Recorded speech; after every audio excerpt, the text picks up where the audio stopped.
Kashi news channel, सच है तो बोलेगा। विश्व हिंदू रक्षा परिषद के अध्यक्ष गोपाल राय ने देश की शिक्षा प्रणाली में बड़े बदलाव की मांग उठाई है। उन्होंने मदरसा बोर्ड, ईसाई मिशनरी स्कूलों, आईसीएसई, सीबीएसई और सभी राज्य शिक्षा बोर्डों की मान्यता समाप्त कर एक अखिल भारतीय गुरुकुल परिषद की स्थापना का प्रस्ताव रखा है। राय का कहना है कि वर्तमान शिक्षा प्रणाली भारतीय संस्कृति, परंपराओं और नैतिक मूल्यों को कमजोर कर रही है और इसके बजाय गुरुकुल आधारित शिक्षा प्रणाली को पुनर्जीवित करना समय की आवश्यकता बन चुका है। गोपाल राय ने एक संवाददाता सम्मेलन में कहा, आज की शिक्षा प्रणाली विदेशी प्रभाव से प्रभावित है, जो भारतीय परंपराओं और सांस्कृतिक मूल्यों के साथ मेल नहीं खाती। मदरसा बोर्ड और ईसाई मिशनरी स्कूलों के माध्यम से धार्मिक असंतुलन और धर्मांतरण की प्रवृत्तियों को बढ़ावा दिया जा रहा है। यही कारण है कि उनकी मान्यता को समाप्त कर देना चाहिए। राय ने यह भी दावा किया कि आईसीएसई, सीबीएसई और राज्य शिक्षा बोर्ड भारतीय शिक्षा के मूल्यों के बजाय पाश्चात्य प्रभाव को बढ़ावा दे रहे हैं, जो देश की सांस्कृतिक विरासत के लिए हानिकारक है।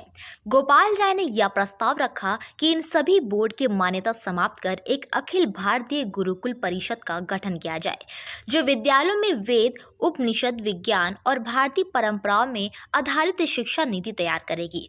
उन्होंने कहा, यह अखिल भारतीय गुरुकुल परिषद भारतीय नैतिक और सांस्कृतिक मूल्यों को प्राथमिकता देते हुए युवाओं को नई दिशा देगी, जिससे वे देश की सांस्कृतिक धारा से जुड़े रहेंगे और भारतीय पहचान को मजबूत करेंगे। राय ने इस मांग को लेकर पूरे देश में जल्द ही पदयात्रा शुरू करने की घोषणा की है। उन्होंने कहा कि यह यात्रा भारतीय शिक्षा व्यवस्था के महत्व को लोगों तक पहुंचाने और गुरुकुल शिक्षा प्रणाली के लिए समर्थन जुटाने के उद्देश्य से की जाएगी। इसके बाद यदि सरकार ने उनकी मांगों पर ध्यान नहीं दिया तो वे देशव्यापी आंदोलन का रुख करेंगे। राय ने अपने समर्थन में जनता से अपील करते हुए कहा, अगर सरकार ने हमारी मांगों पर ध्यान नहीं दिया तो हम देश भर में आंदोलन करेंगे। यह आंदोलन भारतीय शिक्षा प्रणाली को सही दिशा देने के लिए होगा। क्या देखिए, विश्व हिंदू रक्षा परिषद संपूर्ण विश्व के हिंदुओं को एकजुट कर रहा है। उसका कारण यह है कि बांग्लादेश में आप लोगों ने देखा स्थिति कि कितने हमारे हिंदुओं, जो हमारी महिलाएं, बच्चों को काट दिया गया। यहाँ तक कि जो इस्कॉन टेम्पल था, लाखों मुस्लिम हिंदुओं का भोजन कराता था, उसके भी कई पदाधिकारियों को काट दिया गया। ये सब देख करके हमारा विश्व हिंदू रक्षा परिषद जम्मू कश्मीर में भी वर्क किया है। अभी जंतर मंतर पर धरना प्रदर्शन दिया था और लखनऊ में भी हमारा कार्यक्रम हुआ था। आप लोगों ने बनारस में देखा, भारत माता मंदिर पर हम लोगों ने श्रद्धांजलि दिया था। तो हिंदुओं को एकजुट करने के लिए हम सभी लोग ये लक्ष्य बनाए कि 1 करोड़ लोगों को हम लोग 1 साल के अंदर 1 करोड़ लोगों का सदस्य बनाएंगे। और ये मेन मुद्दा हमारा ये है कि जो हमारे देश में मदरसा बोर्ड है और जो मदरसा बोर्ड के साथ ईसाई मिशनरी है, जो इंग्लिश के नाम पर लूटते हैं, धर्म परिवर्तन कराते हैं, ये सभी बोर्डों को ख़त्म करके हमारा गुरुकुल पद्धति से हमारे जो हिंदू सनातन धर्म का जो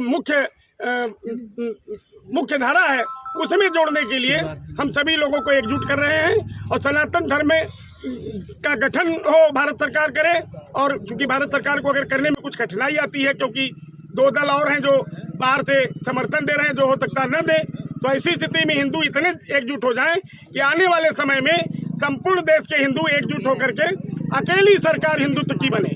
तो मिशनरियों को बंद क्यों करवाना चाह रहे हैं सर? हाँ, मिशनरी में देखिए, एक तो हमारे गरीब जो हमारे किसान हैं, गरीब जो मजदूर हैं, वो भी सोचते हैं कि इंग्लिश पढ़ करके हमारा बेटा IAS IPS बनेगा, जबकि उसकी आड़ में धर्म परिवर्तन ईसाई लोग करा रहे हैं, मदरसा बोर्ड के लोग करा रहे हैं। इससे बहुत काफ़ी और स्थितियाँ यह है कि ये लोग एक 3 तलाक वाला मुद्दा समाप्त हो जाने के बाद भी 3 तलाक चला रहे हैं, जबकि हमारी सरकार ने उसको समाप्त कर दिया है। ऐसे में अभी आपने देखा होगा पाकिस्तान में 13 साल की बच्ची